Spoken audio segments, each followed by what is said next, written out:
सत श्री अकाल, तुसीं वेख रहे हो न्यूज़ 18 पंजाब हरियाणा हिमाचल। मैं परमिंदर तेजा, सारे दर्शकों का बुलेटिन दे विच स्वागत है। इस वेले वड्डी खबर सामने आ रही है। CBSE ने 12वीं दियां प्रीखिया दियां तरीकां दा ऐलान कर दिता है। 1 जुलाई तो 15 जुलाई तक ये प्रीखिया होगी। HRD मंत्री ने ट्वीट करके डेट शीट शेयर की है। सवेरे 10:30 तो दोपहर 1:30 बजे तक का समा होगा प्रीखिया का।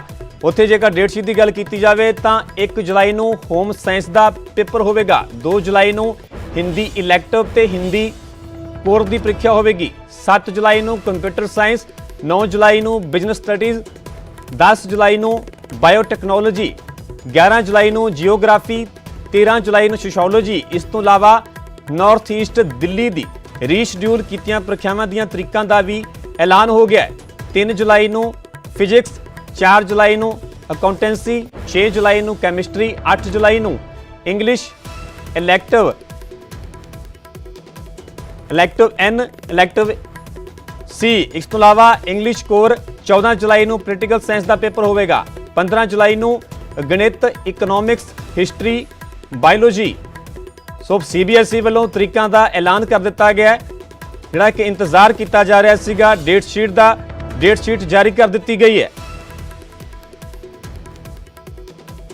12वीं दी प्रीखिया के तरीकों का ऐलान कर दिता गया। 1 जुलाई तो 15 जुलाई तक ये प्रीखिया होगी। HRD मंत्री ने ट्वीट करके डेट शीट शेयर की है। सवेरे 10:30 तो दोपहर 1:30 बजे तक का समा होगा। 1 जुलाई को होम साइंस का पेपर होगा, 2 जुलाई को हिंदी इलैक्टिव ते हिंदी कोर, 7 जुलाई को कंप्यूटर साइंस, 9 जुलाई को बिजनेस स्टडीज़, 10 जुलाई को बायोटैक्नोलॉजी।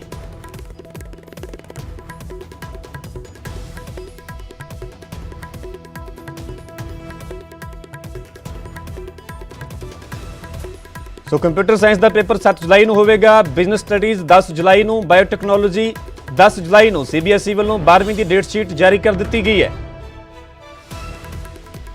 इस अलावा जियोग्राफी 11 जुलाई, सोशियोलॉजी 13 जुलाई, होम साइंस 1 जुलाई। होम साइंस 1 जुलाई को, हिंदी इलैक्टिव 2 जुलाई की परीक्षा होगी, हिंदी कोर 2 जुलाई।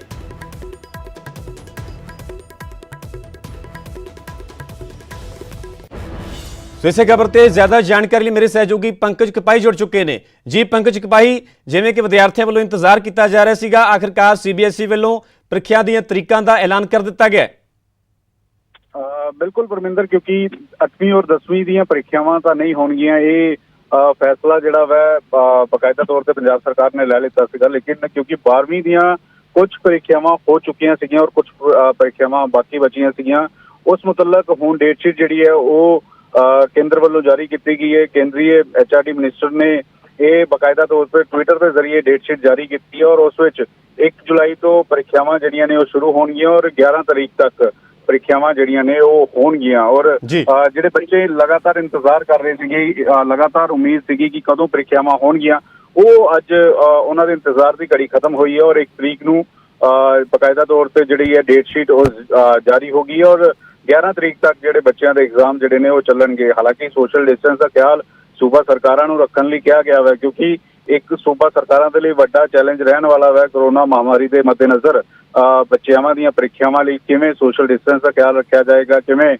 बच्चों नूं कोरोना वायरस तो बचाया जाए एग्जाम के दौरान। एक वड्डा चैलेंज जरूर रहेगा, लेकिन केंद्र ने साफ कर दिता है कि जिहड़ियां परीक्षावां बचियां सीगियां उसकी डेट शीट अज जिहड़ी है वो जारी कर दी गई है। ठीक है पंकज, तमाम जानकारी तुहाडा बहुत बहुत धन्यवाद। 12वीं की प्रीखिया दी तरीकों का ऐलान कर दिता गया है CBSE के वालों। तो जिहड़ा कि लगातार विद्यार्थियों वालों इंतजार किया जा रहा सीगा, आखिर HRD मंत्री ने ट्वीट करके डेट शीट शेयर की है।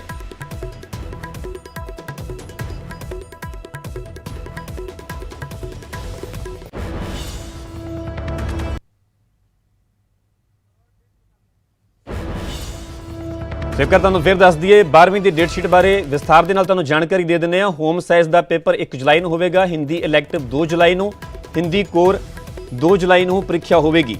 12वीं की डेट शीट जारी की गई है CBSE के वालों।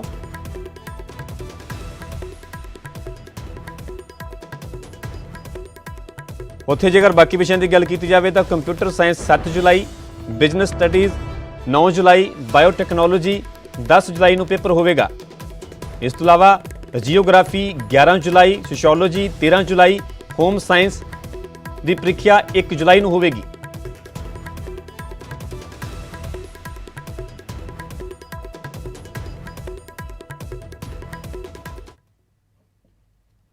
ਸੋ ਲਾਕਡਾਊਨ 4 ਦੇ ਵਿੱਚ ਪੰਜਾਬ ਦੇ ਵਿੱਚ ਕਈ ਰਿਆਇਤਾਂ ਦਿੱਤੀਆਂ ਗਈਆਂ ਨੇ। ਪੰਜਾਬ ਦੇ ਕਈ ਸ਼ਹਿਰਾਂ ਦੇ ਵਿੱਚ ਸੈਲੂਨ ਖੁੱਲ੍ਹ ਗਏ ਨੇ। ਪਬਲਿਕ ਟਰਾਂਸਪੋਰਟ ਵੀ ਸ਼ੁਰੂ ਹੋਈ ਹੈ। ਉੱਥੇ ਸ਼ਰਤਾਂ ਸਮੇਤ ਪਬਲਿਕ ਟਰਾਂਸਪੋਰਟ ਨੂੰ ਮਨਜ਼ੂਰੀ ਦਿੱਤੀ ਗਈ ਹੈ। ਸਟੇਟ ਦੇ ਅੰਦਰ ਪਬਲਿਕ ਟਰਾਂਸਪੋਰਟ ਦੀ ਛੋਟ ਹੋਵੇਗੀ। ਟੈਕਸੀ ਚਲਾਉਣ ਦੀ ਇਜਾਜ਼ਤ ਹੋਵੇਗੀ, ਪਰ ਇੱਕ ਡਰਾਈਵਰ ਤੇ 2 ਸਵਾਰੀਆਂ ਉਸ ਦੇ ਵਿੱਚ ਸਵਾਰ ਹੋ ਸਕਣਗੀਆਂ। ਰਿਕਸ਼ਾ, ਆਟੋ ਰਿਕਸ਼ਾ, ਇੱਕ ਡਰਾਈਵਰ ਤੇ 2 ਸਵਾਰੀਆਂ। ਇਸ ਤੋਂ ਇਲਾਵਾ ਰਜਿਸਟਰਡ ਤੇ ਟੈਕਸ ਦੇਣ ਵਾਲੇ ਆਟੋ ਚਲਾਉਣ ਦੀ ਹੀ ਛੋਟ ਹੋਵੇਗੀ। ਮੋਟਰਸਾਈਕਲ ਦੇ ਲਈ ਹਦਾਇਤਾਂ ਨੇ ਕਿ ਇੱਕ ਸਵਾਰੀ ਨੂੰ ਹੀ ਇਜਾਜ਼ਤ ਹੋਵੇਗੀ। ਇੱਕ ਸਵਾਰੀ ਹੀ ਮੋਟਰਸਾਈਕਲ ਤੇ ਸਵਾਰ ਹੋ ਸਕੇਗੀ।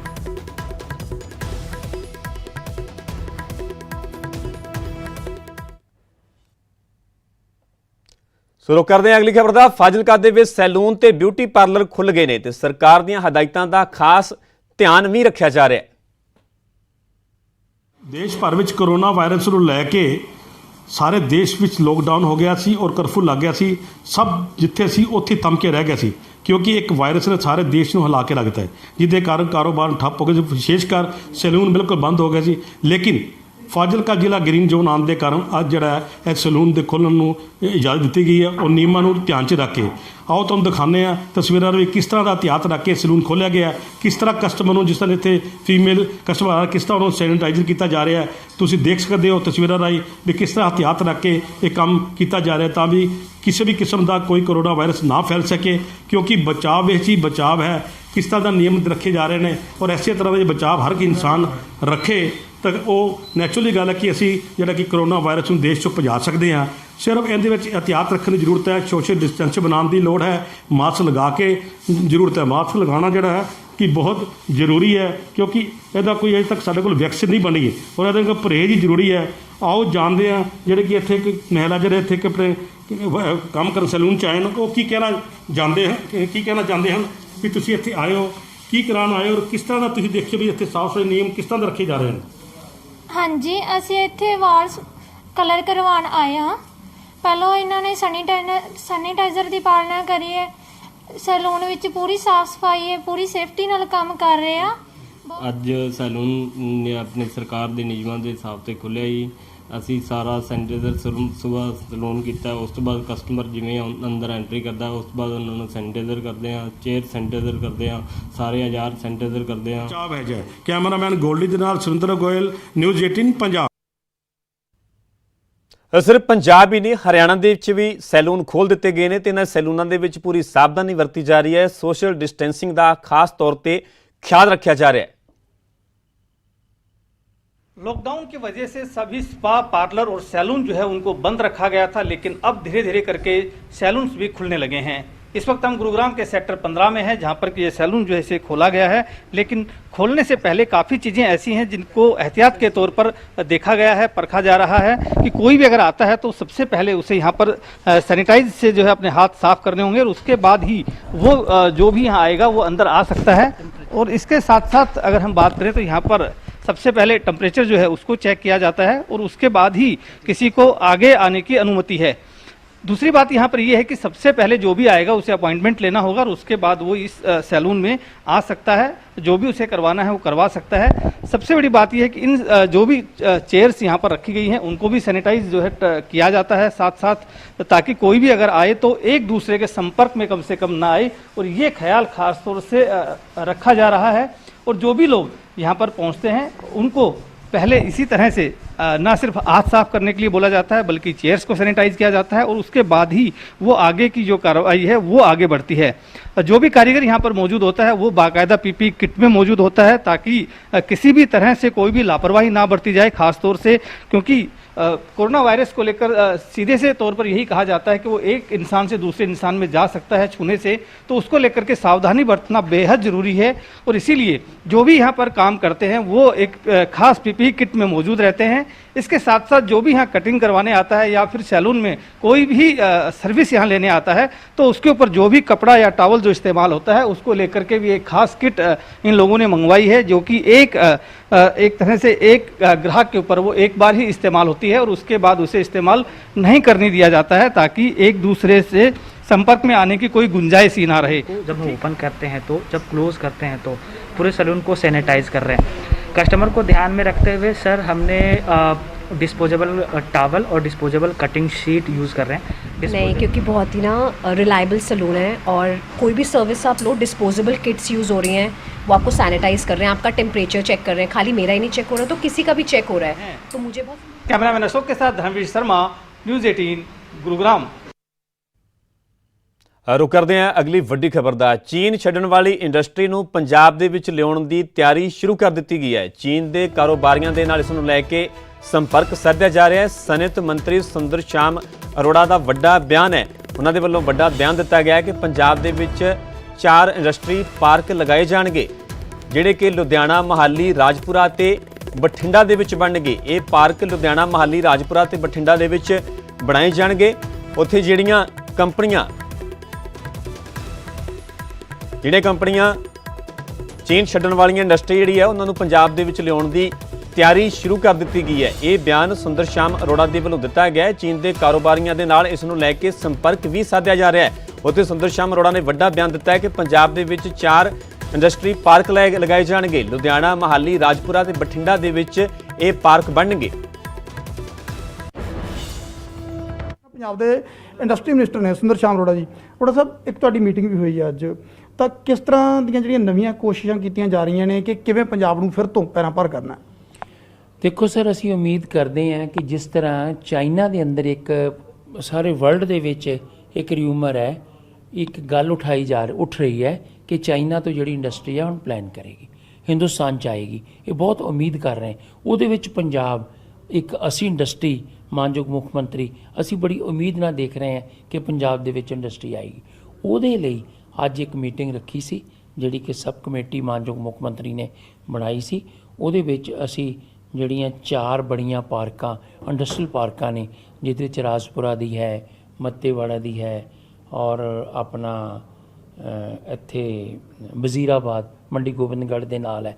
ਇਸ ਤਰ੍ਹਾਂ 4 ਜਿਹੜੀਆਂ, ਇੱਕ ਮੋਹਾਲੀ ਦੇ ਵਿੱਚ ਅਸੀਂ ਇਹ ਪਾਰਕ ਦੀ ਸੋਚ ਰਹੇ ਹਾਂ ਕਿ IT ਪਾਰਕ ਦੀ, ਇਹ ਉਹਦੇ ਲਈ ਅੱਜ ਪਲੈਨਿੰਗ ਸੀ, ਜਿਹਦੇ ਨਾਲ ਸਾਡੇ ਹਾਊਸਿੰਗ ਡਿਪਾਰਟਮੈਂਟ ਦੇ ਮੰਤਰੀ ਸੀ, ਹੈਲਥ ਮਿਨਿਸਟਰ ਸੀ ਤੇ ਸਾਰੇ IAS ਅਫੀਸਰ ਸੀ।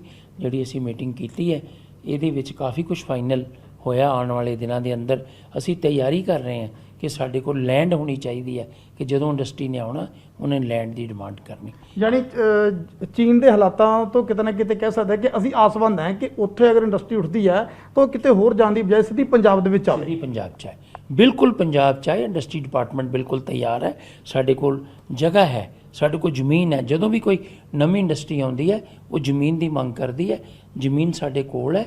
ਅਸੀਂ ਜਦੋਂ ਵੀ ਇੰਡਸਟਰੀ ਕੋਈ ਵੀ, ਜਿੱਦਾਂ ਸਾਡੇ ਡਿਪਾਰਟਮੈਂਟ ਸਾਰਾ ਲੱਗਾ ਹੋਇਆ, ਬਾਹਰਲੀਆਂ ਕੰਟਰੀਆਂ ਤੋਂ ਵੀ ਲੋਕ ਆ ਰਹੇ ਨੇ। ਅਸੀਂ ਉਮੀਦ ਕਰਦੇ ਹਾਂ ਕਿ ਪੰਜਾਬ ਦੀ ਜਿੱਥੇ ਆਰਥਿਕ ਸਥਿਤੀ ਮਜ਼ਬੂਤ ਹੋਏਗੀ ਨਵੀਂ ਇੰਡਸਟਰੀ ਆਉਣ ਨਾਲ, ਉੱਥੇ ਅਸੀਂ ਆਪਣੀ ਰੁਜ਼ਗਾਰ 'ਚ ਵੀ ਜਿਹੜੀ ਅਨਐਮਪਲੋਇਮੈਂਟ ਹੈ ਉਹਨੂੰ ਵੀ ਆਪਾਂ ਖਤਮ ਕਰ ਸਕਦੇ ਹਾਂ। ਬੜੀ ਵੱਡੀ ਉਮੀਦ ਹੈ ਸਾਨੂੰ ਕਿ ਚਾਈਨਾ ਦੀ ਜਿਹੜੀ ਇੰਡਸਟਰੀ ਆ ਕਾਫੀ ਪੰਜਾਬ ਦੇ ਅੰਦਰ ਆਏਗੀ। ਪੰਜਾਬ ਸਰਕਾਰ ਬੜੀ ਆਸਵੰਦ ਹੈ ਔਰ ਸਭ ਤੋਂ ਵੱਡੀ ਆਸ ਹੈ ਜਿਹੜੀ ਉਹ ਉਸ ਇੰਡਸਟਰੀ ਤੋਂ ਹੈ ਜਿਹੜੀ ਚੀਨ ਦੇ ਵਿੱਚ ਲੱਗੀ ਹੋਈ ਹੈ। ਕਿ ਚੀਨ ਦੇ ਜਿਹੜੇ ਹਾਲਾਤ ਬਣੇ ਹੋਏ ਨੇ ਪੂਰੀ ਦੁਨੀਆ ਦੇ ਵਿੱਚੋਂ, ਜਿਸ ਤਰ੍ਹਾਂ ਦੀਆਂ ਚਰਚਾਵਾਂ ਨੇ ਕਿ ਚੀਨ ਦੇ ਵਿੱਚੋਂ ਆਪਣੀ ਇੰਡਸਟਰੀ ਹੁਣ ਪੱਟਣ ਦੀ ਤਿਆਰੀ ਦੇ ਵਿੱਚ ਨੇ, ਸਾਰੇ ਉੱਥੋਂ ਸ਼ਿਫਟ ਕਰਨ ਦੀ ਤਿਆਰੀ ਦੇ ਵਿੱਚ ਨੇ। ਤਾਂ ਪੰਜਾਬ ਸਿੱਧੇ ਤੌਰ 'ਤੇ ਆਸਵੰਦ ਹੈ ਕਿ ਜ਼ਿਆਦਾ ਤੋਂ ਜ਼ਿਆਦਾ ਇੰਡਸਟਰੀ ਨੂੰ ਚੀਨ ਤੋਂ ਸਿੱਧਾ ਪੰਜਾਬ ਲਿਆਂਦਾ ਜਾ ਸਕੇ। ਆਸ ਕਰਦੇ ਹਾਂ ਕਿ ਪੰਜਾਬ ਦੇ ਆਉਣ ਵਾਲੇ ਹਾਲਾਤ ਇੱਕ ਵਾਰ ਫਿਰ ਤੋਂ ਬਿਹਤਰ ਹੋਣ। ਕੈਮਰਾਮੈਨ ਰਜਿੰਦਰ ਦੇ ਨਾਲ ਨਪਿੰਦਰ ਸਿੰਘ ਬਰਾੜ, ਨਿਊਜ਼ 18 ਚੰਡੀਗੜ੍ਹ। ਹੁਣ ਗੱਲ ਕਰਦੇ ਹਾਂ ਮਜ਼ਦੂਰਾਂ ਦੀ। ਲਾਕਡਾਊਨ ਦੇ ਵਿੱਚ ਸਭ ਤੋਂ ਵੱਧ ਮੁਸ਼ਕਲਾਂ ਦਾ ਸਾਹਮਣਾ ਜੇਕਰ ਕਰਨਾ ਪੈ ਰਿਹਾ ਤਾਂ ਮਜ਼ਦੂਰਾਂ ਨੂੰ ਕਰਨਾ ਪੈ ਰਿਹਾ ਹੈ। ਘਰ ਪਹੁੰਚਣ ਦੇ ਲਈ ਕੋਈ ਬੱਸਾਂ ਦਾ ਸਹਾਰਾ ਲੈ ਰਿਹਾ ਹੈ, ਕੋਈ ਟਰੱਕਾਂ ਦੇ ਜ਼ਰੀਏ ਘਰ ਪਹੁੰਚਣ ਦੀ ਕੋਸ਼ਿਸ਼ ਕਰ ਰਿਹਾ ਹੈ ਤੇ ਕੋਈ ਪੈਦਲ ਹੀ ਜਾ ਰਿਹਾ ਹੈ। 5 ਤਸਵੀਰਾਂ ਤੁਸੀਂ ਵੇਖ ਸਕਦੇ ਹੋ, ਯਮੁਨਾ ਨਗਰ, ਸੋਨੀਪਤ, ਲੁਧਿਆਣਾ, ਹਰਿਆਣਾ ਪੰਜਾਬ ਬਾਰਡਰ ਤੇ ਜਲੰਧਰ ਦੀਆਂ। ਤੁਸੀਂ ਅਲੱਗ-ਅਲੱਗ ਤਸਵੀਰਾਂ ਖੁਦ ਬਿਆਨ ਕਰ ਰਹੀਆਂ ਨੇ ਕਿ ਮਜ਼ਦੂਰ ਕਿਸ ਹੱਦ ਤੱਕ ਮਜਬੂਰ ਹੋ ਗਏ ਨੇ, ਕਿਸ ਤਰ੍ਹਾਂ ਦੇ ਰਸਤੇ ਉਹਨਾਂ ਦੇ ਵੱਲੋਂ ਅਖਤਿਆਰ ਕੀਤੇ ਜਾ ਰਹੇ ਹੈ। ਪੈਦਲ ਹੀ ਘਰਾਂ ਦੇ ਵੱਲ ਕੂਚ ਕਰ ਰਹੇ ਨੇ। ਉੱਥੇ ਹੀ ਮਜ਼ਦੂਰਾਂ ਦਾ ਸਾਫ਼ ਤੌਰ ਤੇ ਇਹ ਕਹਿਣਾ ਹੈ ਕਿ ਉਹਨਾਂ ਦੇ ਕੋਲ ਖਾਣ ਲਈ ਰਾਸ਼ਨ ਨਹੀਂ ਹੈ, ਰੋਟੀ ਨਹੀਂ ਹੈ, ਕੰਮ ਠੱਪ ਹੋ ਗਿਆ, ਪੈਸੇ ਖਤਮ ਹੋ ਗਏ ਹੈ। ਸੋ ਸਰਕਾਰ ਨੂੰ ਗੁਹਾਰ ਲਗਾ ਰਹੇ ਨੇ। ਗੁਹਾਰ ਲਗਾਉਣ ਤੋਂ ਬਾਅਦ 'ਚ ਬਹੁਤ ਸਾਰੇ ਮਜ਼ਦੂਰਾਂ ਨੇ ਖੁਦ ਹੀ ਘਰਾਂ ਦੇ ਵਿੱਚ ਪਹੁੰਚਣ ਦਾ ਫੈਸਲਾ ਕਰ ਲਿਆ। ਤੁਸੀਂ ਵੇਖ ਸਕਦੇ ਹੋ ਹਰਿਆਣਾ ਪੰਜਾਬ ਬਾਰਡਰ ਤੇ ਕਿ ਕਿਵੇਂ ਸਾਈਕਲ ਦੇ ਜ਼ਰੀਏ ਪਾਣੀ ਦੇ ਵਿੱਚੋਂ ਦੀ ਗੁਜ਼ਰ ਰਹੇ ਨੇ, ਆਪਣੀ ਜਾਨ ਨੂੰ ਵੀ ਜੋਖਮ ਦੇ ਵਿੱਚ ਪਾ ਰਹੇ ਨੇ। ਉੱਥੇ ਲੁਧਿਆਣਾ, ਜਮਨਾਨਗਰ, ਸੋਨੀਪਤ ਤੇ ਜਲੰਧਰ ਦੀਆਂ ਤਸਵੀਰਾਂ ਬਹੁਤ ਕੁਝ ਬਿਆਨ ਕਰਦੀਆਂ ਨੇ, ਕਿਉਂਕਿ ਮਜ਼ਦੂਰ ਆਪਣੇ ਆਪ ਦੇ ਵਿੱਚ ਸਾਰੇ ਸੂਬਿਆਂ ਦੇ ਵਿੱਚ ਜਿਨ੍ਹਾਂ ਦਾ ਵੱਡਾ ਰੋਲ ਹੈ। ਜੇਕਰ ਇੰਡਸਟਰੀ ਚੱਲਦੀ ਹੈ, ਸਨਅਤ ਚੱਲਦੀ ਹੈ ਤਾਂ ਉਹਦੇ ਵਿੱਚ ਇਹਨਾਂ ਮਜ਼ਦੂਰਾਂ ਦਾ ਹੀ ਵੱਡਾ ਸਾਥ ਹੈ, ਵੱਡਾ ਹੱਥ ਹੈ। ਪਰ ਅੱਜ ਇਹੀ ਮਜ਼ਦੂਰ ਇਸ ਹੱਦ ਤੱਕ ਮਜਬੂਰ ਹੋ ਗਏ ਨੇ ਕਿ ਆਪਣੀ ਜਾਨ ਨੂੰ ਜੋਖਮ ਦੇ ਵਿੱਚ ਪਾ ਕੇ ਕਈ ਹਜ਼ਾਰਾਂ ਕਿਲੋਮੀਟਰ ਦਾ ਸਫ਼ਰ ਪੈਦਲ ਹੀ ਤੈਅ ਕਰ ਰਹੇ ਨੇ। ਉਹਨਾਂ ਨੇ ਸੋਚ ਲਿਆ ਕਿ ਪੈਦਲ ਹੀ ਆਪਣੇ ਘਰਾਂ ਤੱਕ ਪਹੁੰਚਣਗੇ, ਚਾਹੇ ਯੂਪੀ ਦੀ ਗੱਲ ਹੈ, ਚਾਹੇ ਐਮਪੀ ਦੀ ਗੱਲ ਹੈ, ਚਾਹੇ ਪੱਛਮੀ ਬੰਗਾਲ ਦੀ ਗੱਲ ਹੈ। ਉਹਨਾਂ ਨੇ ਇੱਥੋਂ ਤੱਕ ਫੈਸਲਾ ਲੈ ਲਿਆ। ਸੋ ਸਰਕਾਰ ਨੂੰ ਵੀ ਸੋਚਣਾ ਹੋਵੇਗਾ ਕਿ ਉਹਨਾਂ ਨੂੰ ਸਹੀ ਸਲਾਮਤ ਸੁਰੱਖਿਅਤ ਘਰ ਪਹੁੰਚਾਇਆ ਜਾਵੇ ਤਾਂ ਕਿ ਅਜਿਹੀਆਂ ਤਸਵੀਰਾਂ ਮੁੜ ਵੇਖਣ ਨੂੰ ਨਾ ਮਿਲਣ।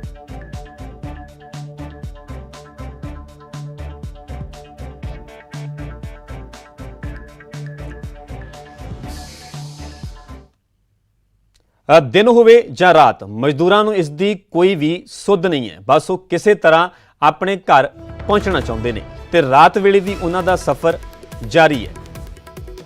ਰਾਤ ਵੇਲੇ ਵੀ ਸਫ਼ਰ ਉਹਨਾਂ ਦੇ ਵੱਲੋਂ ਕੀਤਾ ਜਾ ਰਿਹਾ ਹੈ, ਘਰਾਂ ਦੇ ਵੱਲ ਹਿਜਰਤ ਕੀਤੀ ਜਾ ਰਹੀ ਹੈ। ਤੁਸੀਂ ਰਾਤ ਦੀਆਂ ਇਹ ਤਸਵੀਰਾਂ ਵੇਖ ਸਕਦੇ ਹੋ। ਇੱਕ ਸ਼ਖਸ ਜਿਸਨੇ ਕਿ ਆਪਣਾ ਛੋਟਾ ਜਿਹਾ ਬੱਚਾ ਚੁੱਕਿਆ ਹੋਇਆ ਹੈ ਤੇ ਪੈਦਲ ਹੀ ਸਫ਼ਰ ਕਰ ਰਿਹਾ ਹੈ। ਪਿੱਛੇ ਉਹਨਾਂ ਦੇ ਵੱਲੋਂ ਆਪਣੇ ਪਿੱਠੂ ਬੈਗ ਵੀ ਪਾਏ ਗਏ ਨੇ, ਕਿੱਟਾਂ ਪਾਈਆਂ ਗਈਆਂ ਨੇ, ਬਹੁਤ ਸਾਰਾ ਸਮਾਨ ਨਾਲ ਚੁੱਕ ਕੇ ਲਿਜਾ ਰਹੇ, ਨਾਲ ਆਪਣੇ ਬੱਚੇ ਚੁੱਕੇ ਹੋਏ ਨੇ। ਸੋ ਆਪਣੇ ਆਪ ਦੇ ਵਿੱਚ ਬਹੁਤ ਮੁਸ਼ਕਿਲ ਹੈ, ਕਿਉਂਕਿ ਪੈਦਲ ਜੇਕਰ ਗੱਲ ਕੀਤੀ ਜਾਵੇ ਤਾਂ 5-10 ਕਿਲੋਮੀਟਰ ਚੱਲਣਾ ਹੀ ਅੱਜ ਦੇ ਮੌਸਮ ਦੇ ਵਿੱਚ, ਇੰਨੀ ਗਰਮੀ ਦੇ ਮੌਸਮ ਦੇ ਵਿੱਚ ਬੜਾ ਮੁਸ਼ਕਿਲ ਹੁੰਦਾ ਹੈ। ਤੇ ਉਹਨਾਂ ਨੇ ਇੱਥੋਂ ਤੱਕ ਸੋਚ ਲਿਆ ਕਿ ਹਜ਼ਾਰਾਂ ਕਿਲੋਮੀਟਰ ਦਾ ਸਫ਼ਰ ਪੈਦਲ ਹੀ ਤੈਅ ਕਰਨਗੇ।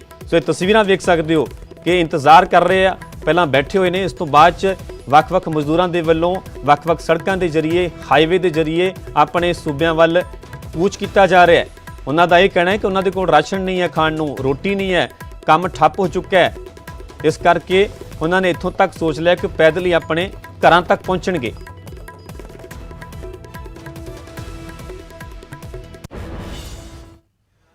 प्रवासी मजदूरों के सामने सबसे बड़ी चुनौती यह है कि उन्हें जब एक राज्य से दूसरे राज्य की सीमा में जाना होता है तो वहां पर लोकल जो पुलिस है उनको आगे बढ़ने की परमिशन नहीं देती है। मैं इस वक्त हरियाणा और पंजाब के बॉर्डर पर अंबाला में मौजूद हूं और यहां पर आप देखिए ये हाईवे है जहां से ये प्रवासी मजदूर आगे जाना चाहते हैं। खेतों से लगातार ये लोग बढ़ रहे हैं और रात के वक्त क्या तस्वीरें हैं यहाँ पर आपको दिखाएंगे हम। हालांकि रात का वक्त है, खेत है ये, और कैमरे की नजर जहां जहां तक जा पाएगी मैं आपको दिखाने की कोशिश करता हूं कि किस तरह से परेशान यहाँ पर लोग दिखाई देंगे। महिलाएं, बच्चे और ये तमाम जो लोग हैं पंजाब के अलग अलग इलाकों से आए थे। पुलिस ने इनको आने नहीं दिया तो खेतों से होकर यहाँ पर आप देखिए कि जहां ये लोग बैठे हैं वहां पर बैठना कितना मुश्किल है। मच्छर हैं, गर्मी है, और यहाँ पर जो झाड़ियां हैं आप देखिए, जहां मैं चल रहा हूं यहाँ पर आप ये झाड़ियां देखिए, इन झाड़ियों के बीच में ये लोग यहाँ पर फंसे हुए हैं, यहीं पर बैठे हैं। इनको बस उम्मीद ये है कि सामने जो पुलिस है उनको आगे बढ़ने दे। ये पैदल ही जाने को तैयार हैं, लेकिन इनके सामने बड़ी चुनौती है कि पंजाब से तो आ गए हैं, हरियाणा की सीमा को पार कैसे करें। हरियाणा की सीमा को पार करने के बाद जब उत्तर प्रदेश पहुंचेंगे तो उस सीमा को कैसे पार करें। आप देखिए इन झाड़ियों के बीच में, इन खेतों में यहाँ पर ये तमाम लोग बैठे हुए दिखाई दे रहे हैं, और महिलाएं हैं, बच्चे हैं, ये सब लोग इसी तरह से रात गुजार रहे हैं यहाँ पर। ये सब आगे जाना चाहते हैं। कोई उत्तर प्रदेश से है, कोई बिहार से है, अलग अलग जगहों से ये लोग पहुंचे हुए हैं, लेकिन आगे कैसे जाएं। छोटे बच्चों के साथ आप देखिए मच्छर हैं, गर्मी है, किस तरह से ये अपने परिवार को लेकर बैठे हैं, और सवाल सरकार से ये कर रहे हैं कि इनको इनके घर भेजा जाए। लॉकडाउन 4 में छूट जरूर दी गई है, लेकिन ये लोग वो हैं जो पीछे जो लॉकडाउन चला आ रहा था उसके अंदर इनका कामकाज चला गया, इनको अपने घर खाली करने पड़े, और उसके बाद अब ये लोग सड़कों पर आ चुके हैं और इसी वजह से अपने घरों में जाना चाहते हैं। आप लोग कहाँ से आए हैं? लुधियाना सर। कितने दिन लगे यहाँ तक पहुँचने में, अम्बाला तक? 3 दिन हो गया। ये छोटे बच्चे को लेकर आप ऐसे ही चल रही हैं? हाँ जी सर, वो भूखा प्यासा अब यहाँ पर भी है सर, कुछ भी कीजिए, हमको घर जाना है सर। हम हमारी छोटी बच्ची, हम जानते हैं अगर हमको या हमारे परिवार को कुछ हो जाए तो सरकार जिम्मेदार होगी? नहीं होगी, क्योंकि उसको उनको तो खुद इस चीज का खबर नहीं है। कहाँ जाना चाहते हैं आप? हम तो उन्नाव जिला जाएंगे सर। उन्नाव? हाँ जी, यूपी जाएंगे। हाँ जी, बिल्कुल खेतों से निकले, कहीं किसी न किसी का फोन आ जाता है कि यहाँ पे खाने की जरूरत है, तो हमारी टीम यहाँ पहुँचती है और खाना उनको देके जाती है। तो ये कुछ स्थानीय लोग हैं जो कि मदद कर रहे हैं। अगर ये मदद ना करें तो ये जो लोग हैं उनके लिए खाने की नौबत, भूखे मरने की नौबत आ जाए, खाना पीना उनको नहीं मिलेगा। तो फिलहाल आप देखिए यहाँ पर ऐसे ही बस ये तमाम जो लोग हैं अपनी रात गुजार रहे हैं। इनकी कोशिश ये थी कि रात को जो अपना सफर है वो जारी रखे, क्योंकि रात को गर्मी थोड़ी कम होती है, आगे चलना आसान है। लेकिन पुलिस ने जो खेतों से निकलने का रास्ता था हरियाणा से होकर गुजरने का, उसको भी फिलहाल रोक रखा। हरियाणा पंजाब बॉर्डर अंबाला से कैमरामैन चमन के साथ मोहित मल्होत्रा, न्यूज़ 18 इंडिया। ਸੋ ਤੁਸੀਂ ਦੇਖਿਆ ਕਿ ਮਜ਼ਦੂਰ ਨਾ ਦਿਨ ਵੇਖ ਰਹੇ ਨੇ, ਨਾ ਰਾਤ ਵੇਖ ਰਹੇ ਨੇ ਤੇ ਨਾ ਹੀ ਗਰਮੀ ਦਾ ਮੌਸਮ ਵੇਖ ਰਹੇ ਨੇ। ਤੇ ਟੀਚਾ ਇੱਕ ਹੀ ਹੈ ਕਿ ਆਪਣੇ ਘਰ ਤੱਕ ਪਹੁੰਚਣਾ, ਘਰ ਚਾਹੇ ਜਿੰਨਾ ਮਰਜ਼ੀ ਦੂਰ ਹੋਵੇ। ਅਗਲੀ ਖਬਰ ਦਾ ਰੁਖ ਕਰਦੇ ਹਾਂ। ਸਮਾਣਾ ਦੇ ਪਿੰਡ ਕਦਮਪੁਰਾ ਦੇ ਵਿੱਚ ਰਾਸ਼ਨ ਕਾਰਡ ਕੱਟੇ ਜਾਣ ਤੋਂ ਨਾਰਾਜ਼ ਮਹਿਲਾਵਾਂ ਦੇ ਵੱਲੋਂ ਸੂਬਾ ਸਰਕਾਰ ਦੇ ਖਿਲਾਫ ਪ੍ਰਦਰਸ਼ਨ ਕੀਤਾ ਗਿਆ। ਔਰਤਾਂ ਦਾ ਇਲਜ਼ਾਮ ਹੈ ਕਿ ਲੋਕਡਾਊਨ ਦੀ ਵਜ੍ਹਾ ਕਰਕੇ ਉਹਨਾਂ ਨੂੰ ਕੋਈ ਵੀ ਰੁਜ਼ਗਾਰ ਨਹੀਂ ਮਿਲ ਰਿਹਾ ਤੇ ਹੁਣ ਸਰਕਾਰ ਨੇ ਉਹਨਾਂ ਨੂੰ ਸਸਤਾ ਰਾਸ਼ਨ ਦੇਣਾ ਵੀ ਬੰਦ ਕਰ ਦਿੱਤਾ ਹੈ, ਜਿਸ ਕਰਕੇ ਉਹਨਾਂ ਨੂੰ ਖਾਣ ਦੇ ਵੀ ਲਾਲੇ ਪੈ ਗਏ ਨੇ।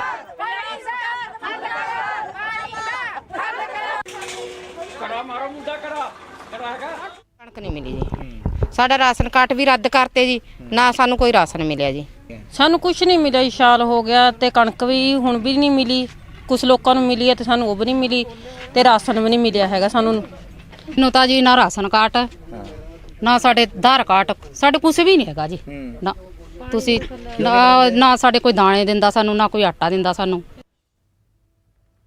ਪੰਜਾਬੀ ਗਾਇਕ ਸਿੱਧੂ ਮੂਸੇਵਾਲਾ ਦੀਆਂ ਮੁਸ਼ਕਲਾਂ ਵਧਦੀਆਂ ਹੋਈਆਂ ਵਿਖਾਈ ਦੇ ਰਹੀਆਂ ਨੇ। ਮੂਸੇਵਾਲਾ ਦੇ ਖਿਲਾਫ ਆਰਮਜ਼ ਐਕਟ ਵੀ ਲਗਾ ਦਿੱਤਾ ਗਿਆ ਹੈ। ਪੰਜਾਬ ਸਰਕਾਰ ਨੇ ਐਫੀਡੇਵਿਟ ਜਾਰੀ ਕੀਤਾ ਹੈ। ਹਾਈ ਕੋਰਟ ਦੇ ਵਿੱਚ ਇਹ ਐਫੀਡੇਵਿਟ ਦਾਖਲ ਕੀਤਾ ਗਿਆ ਹੈ। ਮੂਸੇਵਾਲਾ ਦੀ ਫਾਇਰਿੰਗ ਕਰਨ ਦੀ ਇੱਕ ਵੀਡੀਓ ਵਾਇਰਲ ਹੋਈ ਸੀ। ਵੀਡੀਓ ਵਾਇਰਲ ਹੋਣ ਤੋਂ ਬਾਅਦ ਕੇਸ ਦਰਜ ਕੀਤਾ ਗਿਆ ਸੀ ਤੇ ਹੁਣ ਪੁਲਿਸ ਨੇ ਆਰਮਜ਼ ਐਕਟ ਦੀ ਧਾਰਾ ਵੀ ਲਗਾ ਦਿੱਤੀ ਹੈ, ਜਿਸ ਕਰਕੇ ਸਿੱਧੂ ਮੂਸੇਵਾਲਾ ਦੀਆਂ ਮੁਸ਼ਕਲਾਂ ਹੋਰ ਵੀ ਵੱਧ ਸਕਦੀਆਂ ਨੇ। ਮੂਸੇਵਾਲਾ ਦੇ ਖਿਲਾਫ ਆਰਮਜ਼ ਐਕਟ ਲਗਾਇਆ ਗਿਆ ਹੈ। ਪੰਜਾਬ ਸਰਕਾਰ ਨੇ ਹਾਈ ਕੋਰਟ ਦੇ ਵਿੱਚ ਐਫੀਡੇਵਿਟ ਦਾਇਰ ਕੀਤਾ। ਤੁਹਾਨੂੰ ਦੱਸ ਦਈਏ ਕਿ ਮੂਸੇਵਾਲਾ ਦੀ ਫਾਇਰਿੰਗ ਕਰਨ ਦੀ ਵੀਡੀਓ ਵਾਇਰਲ ਹੋਈ ਸੀ, ਜਿਸ ਤੋਂ ਬਾਅਦ ਮੂਸੇਵਾਲਾ ਦੇ ਖਿਲਾਫ ਮਾਮਲਾ ਦਰਜ ਕੀਤਾ ਗਿਆ ਸੀ।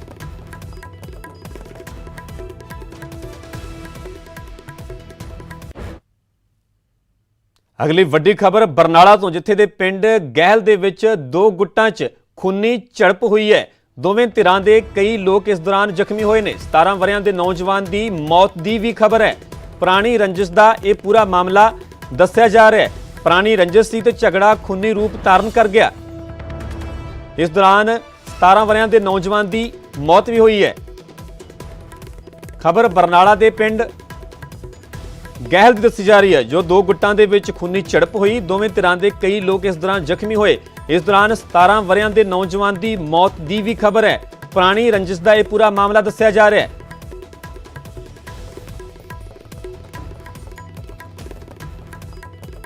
ਸੋ ਵੱਡੀ ਖਬਰ ਬਰਨਾਲਾ ਦੇ ਪਿੰਡ ਗਹਿਲ ਦੀ, ਜਿੱਥੇ ਦੋ ਗੁੱਟਾਂ 'ਚ ਖੂਨੀ ਝੜਪ ਹੋਈ। ਦੋਵਾਂ ਧਿਰਾਂ ਦੇ ਕਈ ਲੋਕ ਜ਼ਖਮੀ ਹੋਏ। ਪੁਰਾਣੀ ਰੰਜਿਸ਼ ਨੂੰ ਲੈ ਕੇ ਝਗੜਾ ਹੋਇਆ ਤੇ ਝਗੜਾ ਖੂਨੀ ਰੂਪ ਧਾਰਨ ਕਰ ਗਿਆ।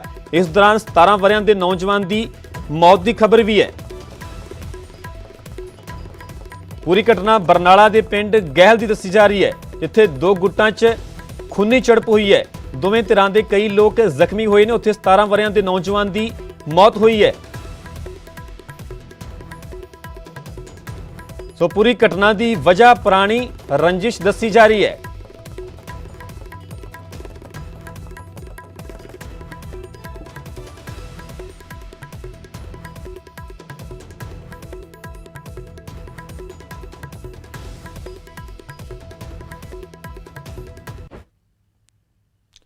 ਫਿਰੋਜ਼ਪੁਰ ਦਾ ਪਿੰਡ ਬੰਡਾਲਾ ਦਿਨ ਦਿਹਾੜੇ ਗੋਲੀਆਂ ਦੀ ਆਵਾਜ਼ ਦੇ ਨਾਲ ਗੂੰਜ ਉੱਠਿਆ। ਇਸ ਖੂਨੀ ਖੇਡ ਦੇ ਵਿੱਚ ਇੱਕ ਸ਼ਖਸ ਦੀ ਜਾਨ ਤੱਕ ਚਲੀ ਗਈ। ਪੰਜਾਬ 'ਚ ਕਰਫਿਊ ਹੈ, ਪਰ ਇਹ ਬਦਮਾਸ਼ਾਂ ਤੇ ਲਾਗੂ ਨਹੀਂ ਹੁੰਦਾ। ਉਹ ਪਹਿਲਾਂ ਦੀ ਤਰ੍ਹਾਂ ਬੇਫਿਕਰ ਹੋ ਕੇ ਵਾਰਦਾਤਾਂ ਨੂੰ ਅੰਜਾਮ ਦੇ ਰਹੇ ਨੇ। ਐਤਵਾਰ ਨੂੰ ਫਿਰੋਜ਼ਪੁਰ ਦੇ ਪਿੰਡ ਬੰਡਾਲਾ ਦੇ ਵਿੱਚ ਕਾਰ ਸਵਾਰ ਹਮਲਾਵਰਾਂ ਨੇ ਕੁਲਵਿੰਦਰ ਸਿੰਘ ਨਾਮ ਦੇ ਸ਼ਖਸ ਦੇ ਉੱਤੇ ਫਾਇਰਿੰਗ ਕਰ ਦਿੱਤੀ। ਜ਼ਖਮੀ ਕੁਲਵਿੰਦਰ ਸਿੰਘ ਨੂੰ ਹਸਪਤਾਲ ਪਹੁੰਚਾਇਆ ਗਿਆ ਪਰ ਡਾਕਟਰ ਉਸ ਨੂੰ ਬਚਾ ਨਾ ਸਕੇ। ਕਾਰਨ ਇਹ ਹੋਇਆ ਬਸ ਇਹਨਾਂ ਗੱਡੀ ਤੇ ਆਏ ਨੇ ਤੇ ਮੁੰਡਾ ਦੁਕਾਨ 'ਚ ਸੌਦਾ ਦੇ ਰਿਹਾ ਤੇ 2-3 ਜਾਣੇ ਵਿੱਚ ਬਹਿ ਰਹੇ ਆ ਤੇ ਇੱਕ ਨੇ ਆਣ ਕੇ ਗੋਲੀ ਠੋਕਤੀ ਮੁੰਡੇ ਦੇ। ਇਹ ਗੱਲ ਵਜ੍ਹਾ ਕੀ ਹੈਗੀ ਤੁਹਾਡਾ ਕਿ ਪੁਰਾਣੀ ਰੰਜਿਸ਼ ਚੱਲ ਰਹੀ ਹੈ? ਕੋਈ ਵਰਜਿਸ਼ ਨਹੀਂ ਸਾਡੀ ਚੱਲ ਰਹੀ। ਅੱਛਾ ਹਾਂ ਤੇ ਕਿੰਨਾ ਨਾਮ ਲੈਂਦੇ, ਕਿੰਨੇ ਮਾਰਿਆ? ਸ਼ਿੰਦਾ ਤੇ ਇੱਕ ਜੱਗਾ। ਪੁਲਿਸ ਕਤਲ ਦੀ ਇਸ ਵਾਰਦਾਤ ਨੂੰ ਪੁਰਾਣੀ ਰੰਜਿਸ਼ ਦਾ ਨਤੀਜਾ ਦੱਸ ਰਹੀ ਹੈ। ਬੰਦੇ ਆਏ ਤੇ ਕੁਲਵਿੰਦਰ ਸਿੰਘ ਦੇ ਉਹਨਾਂ ਨੇ ਗੋਲੀ ਮਾਰੀ ਹੈ ਤੇ ਮੈਨੂੰ ਪਤਾ ਲੱਗਿਆ ਤੇ ਮੈਂ ਮੌਕੇ ਤੇ ਆਇਆ ਸੀ। ਹੁਣ ਮੈਂ ਸਾਰਾ ਮੌਕਾ ਦੇਖ ਲਿਆ ਤੇ ਕੁਝ ਬੰਦੇ ਜਿਹੜੇ ਮੌਕੇ ਦੇ ਗਵਾਹ ਸੀ ਉਹਨਾਂ ਤੋਂ ਪੁੱਛਗਿੱਛ ਵੀ ਹੋ ਗਈ ਹੈ ਤੇ ਕੇਸ ਅਸੀਂ ਰਜਿਸਟਰ ਕਰ ਰਹੇ ਹਾਂ ਤੇ ਜਿਹੜੇ ਮੁਲਜ਼ਮ ਹੋਣਗੇ ਉਹ ਜਲਦੀ ਹੀ ਸਲਾਖਾਂ ਦੇ ਪਿੱਛੇ ਹੋਣਗੇ। ਕਤਲ ਦੀ ਵਜ੍ਹਾ ਭਾਵੇਂ ਪੁਰਾਣੀ ਰੰਜਿਸ਼ ਹੋਵੇ ਪਰ ਇਹ ਵਾਰਦਾਤ ਬਿਆਨ ਕਰ ਰਹੀ ਹੈ ਕਿ ਅਜਿਹੇ ਲੋਕਾਂ ਦਾ ਕਾਨੂੰਨ ਦੇ ਵਿੱਚ ਕੋਈ ਵਿਸ਼ਵਾਸ ਨਹੀਂ ਜਾਂ ਇਹ ਕਹਿ ਲਈਏ ਕਿ ਉਹਨਾਂ ਨੂੰ ਕਾਨੂੰਨ ਦਾ ਕੋਈ ਡਰ ਹੀ ਨਹੀਂ। ਫਿਰੋਜ਼ਪੁਰ ਤੋਂ ਮਨਦੀਪ ਕੁਮਾਰ, ਨਿਊਜ਼ 18 ਪੰਜਾਬ। ਕੋਰੋਨਾ ਨੂੰ ਰੋਕਣ ਦੇ ਲਈ ਲਾਕਡਾਊਨ ਕੀਤਾ ਹੋਇਆ ਹੈ। ਚੱਪੇ-ਚੱਪੇ ਤੇ ਪੁਲਿਸ ਤੈਨਾਤ ਹੈ ਜਿਸ ਕਾਰਨ ਨਸ਼ੇ ਦੀ ਸਪਲਾਈ ਚੇਨ ਟੁੱਟ ਗਈ ਹੈ ਤਾਂ ਹੁਣ ਨਸ਼ਾ ਤਸਕਰਾਂ ਦੇ ਵੱਲੋਂ ਆਪਣਾ ਕਾਲਾ ਧੰਦਾ ਧਰਮ ਦੀ ਆੜ ਦੇ ਵਿੱਚ ਲਾਇਆ ਜਾ ਰਿਹਾ ਹੈ। ਪੇਸ਼ ਹੈ ਇਸ ਨੂੰ ਲੈ ਕੇ ਇੱਕ ਰਿਪੋਰਟ।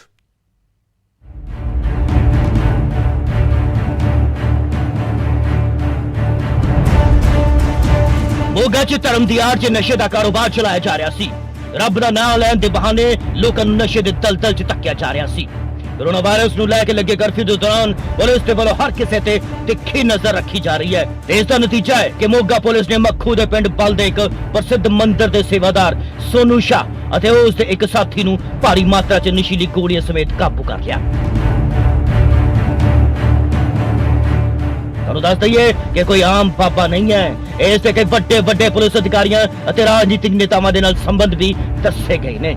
ਘੱਟੋ ਘੱਟ ਇਹ ਤਸਵੀਰਾਂ ਤਾਂ ਇਹੋ ਬਿਆਨ ਕਰਦੀਆਂ ਨੇ। ਦਰਅਸਲ ਪੁਲਿਸ ਨੂੰ ਗੁਪਤ ਸੂਤਰਾਂ ਤੋਂ ਜਾਣਕਾਰੀ ਮਿਲੀ ਸੀ ਕਿ ਪਿੰਡ ਪਲ 'ਚ ਸਥਿਤ ਇੱਕ ਮੰਦਿਰ ਦਾ ਸੇਵਾਦਾਰ ਸੋਨੂ ਸ਼ਾਹ ਨਸ਼ੇ ਦਾ ਕਾਰੋਬਾਰ ਕਰਦਾ ਹੈ ਤੇ ਗੱਡੀ ਤੇ ਭਾਰੀ ਮਾਤਰਾ 'ਚ ਨਸ਼ੀਲੀ ਗੋਲੀਆਂ ਦੇ ਖੇਪ ਲੈ ਕੇ ਆ ਰਿਹਾ ਹੈ, ਜਿਸ ਤੇ ਪੁਲਿਸ ਨੇ ਨਾਕੇਬੰਦੀ ਕਰ ਇਸ ਨੂੰ ਕਾਬੂ ਕਰ ਲਿਆ ਅਤੇ ਤਲਾਸ਼ੀ ਲੈਣ ਤੇ ਇਸ ਮੁਲਜ਼ਮ ਦੇ ਕੋਲੋਂ 20,000 ਨਸ਼ੇ ਦੀਆਂ ਗੋਲੀਆਂ ਵੀ ਮਿਲੀਆਂ ਨੇ। 2 ਵਿਅਕਤੀ ਫੜੇ ਗਏ ਜਿਨ੍ਹਾਂ ਵਿੱਚ ਇੱਕ ਹੈ ਬਾਬਾ ਸੋਨੂ ਸ਼ਾਹ ਜਿਹੜਾ ਕਿ ਬੱਲ ਪਿੰਡ ਹੈਗਾ ਫਿਰੋਜ਼ਪੁਰ 'ਚ ਪੈਂਦਾ, ਉੱਥੇ ਦਾ ਇਹ ਸੇਵਾਦਾਰ ਹੈਗਾ। ਦੂਸਰਾ ਇਹਦੇ ਨਾਲ ਸੁਖਵਿੰਦਰ ਸਿੰਘ ਸੁੱਖਾ ਜਿਹੜਾ ਆ ਉਹ ਕਾਰ 'ਚੋਂ ਫੜਿਆ ਗਿਆ ਹੈਗਾ। ਇਹਨਾਂ ਦੀ ਕਾਰ ਸੀ ETS। ਇਹ ਕਾਰ ਜਿਹੜੀ ਹੈਗੀ ਹੈ PV 05Z 75 ਇਹਦਾ ਨੰਬਰ ਹੈਗਾ। ਇਹਨਾਂ ਨੂੰ ਫੜਿਆ ਗਿਆ ਹੈਗਾ ਜਿਹਦੇ 'ਚੋਂ 20,000 ਗੋਲੀਆਂ ਅਸੀਂ ਰਿਕਵਰ ਕੀਤੀਆਂ। ਪੁਲਿਸ ਨੇ ਮੁਲਜ਼ਮਾਂ ਨੂੰ ਕਾਬੂ ਕਰ ਲਿਆ ਹੈ ਅਤੇ ਇਸ ਗੱਲ ਦੀ ਜਾਂਚ ਕੀਤੀ ਜਾ ਰਹੀ ਹੈ ਕਿ ਇਸ ਧੰਦੇ 'ਚ ਹੋਰ ਕੌਣ ਸ਼ਾਮਿਲ ਹੈ। ਫਿਲਹਾਲ ਪੁਲਿਸ ਨੂੰ ਇਸ ਅਖੌਤੀ ਬਾਬੇ ਤੋਂ ਇਸ ਵੱਡੇ ਖੁਲਾਸੇ ਹੋਣ ਦੀ ਉਮੀਦ ਵੀ ਹੈ। ਚੰਡੀਗੜ੍ਹ ਨਿਊਜ਼ ਡੈਸਕ ਤੋਂ ਲਵਪ੍ਰੀਤ ਪਾਂਗੜ ਦੇ ਨਾਲ ਮੋਗਾ ਤੋਂ ਦੀਪਕ ਸਿੰਗਲਾ, ਨਿਊਜ਼ 18 ਪੰਜਾਬ।